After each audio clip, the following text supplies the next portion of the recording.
नमस्कार दोस्तों, राधे राधे, जय श्री कृष्णा। तो आइए श्रवण करते हैं सावन मास का महात्म दूसरा अध्याय। ईश्वर बोले, हे महाभाग, आपने उचित बात कही है।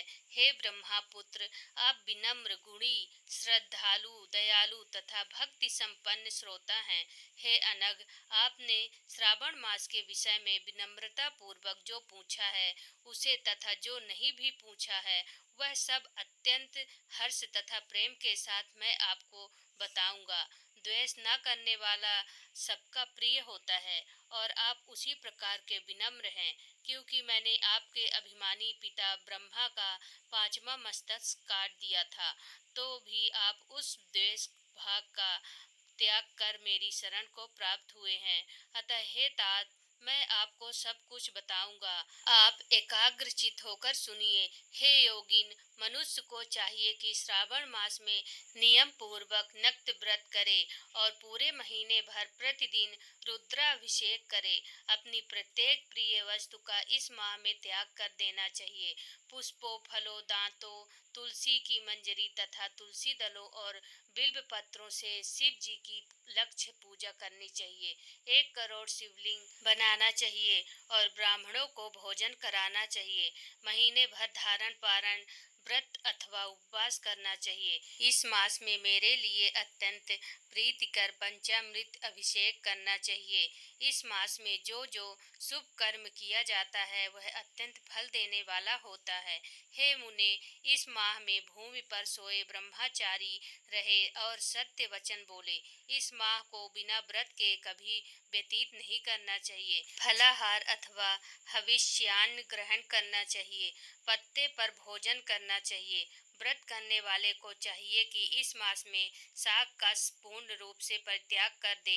हे मुनि श्रेष्ठ, इस मास में भक्ति युक्त होकर मनुष्य को किसी न किसी व्रत को अवश्य करना चाहिए। सदाचार पारायण, भूमि पर शयन करने वाला, प्रातः स्नान करने वाला और जितेंद्रिय होकर मनुष्य को एकाग्र किए गए मन से प्रतिदिन मेरी पूजा करनी चाहिए।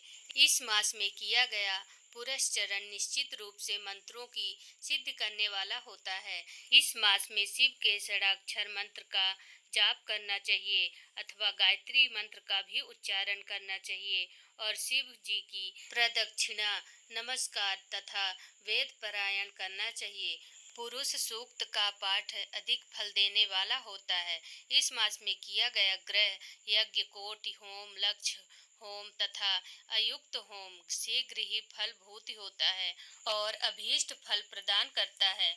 जो मनुष्य इस मास में एक भी दिन व्रतहीन व्यतीत करता है वह महाप्रलय पर्यंत घोर नरक में वास करता है।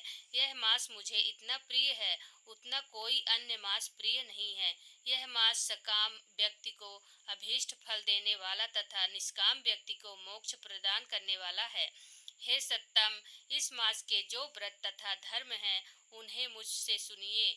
रविवार को सूर्य व्रत तथा सोमवार को मेरी पूजा व नक्त भोजन करना चाहिए। श्रावण मास के पहले सोमवार से आरंभ कर के 3.5 महीने का रोटक नामक व्रत किया जाता है। यह व्रत सभी वांछित फल प्रदान करने वाला है। मंगलवार को मंगल गौरी का व्रत, बुधवार व बृहस्पतिवार के दिन इन दोनों वारों का व्रत, शुक्रवार को जीवंतिका व्रत और शनिवार को हनुमान तथा नरसिंह का व्रत करना बताया गया है। हे मुने, अब तिथियों में किए जाने वाले व्रतों का श्रवण करें।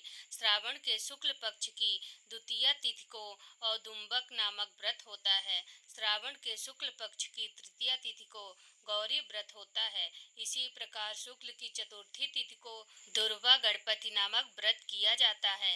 हे मुने, उसे चतुर्थी का दूसरा नाम विनायक चतुर्थी भी है। शुक्ल पक्ष में पंचमी तिथि नागों के पूजन के लिए प्रशस्त होती है। हे मुनि श्रेष्ठ, इस पंचमी को रौरव कल्पादि नाम से जानिए। षष्ठी तिथि को सुपौदन व्रत और सप्तमी तिथि को शीतला व्रत होता है।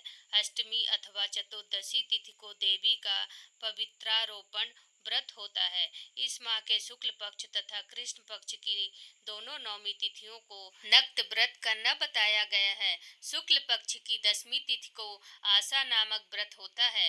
इस मास में दोनों पक्षों में दोनों एकादशी तिथियों को इस व्रत की कुछ और विशेषता मानी गई है। श्रावण मास के शुक्ल पक्ष की द्वादशी तिथि को श्री विष्णु का पवित्रारोपण व्रत बताया गया है।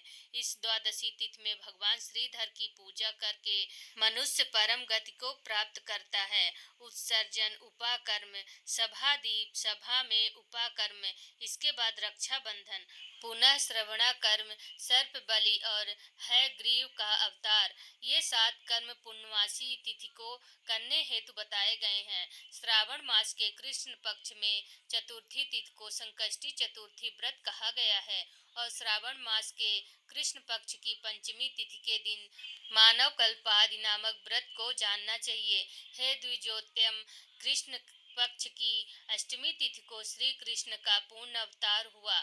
इस दिन उनका अवतार हुआ था, अतः महान उत्सव के साथ इस दिन व्रत करना चाहिए। हे मुनि श्रेष्ठ, इस अष्टमी को मनवादि तिथि मनाना चाहिए।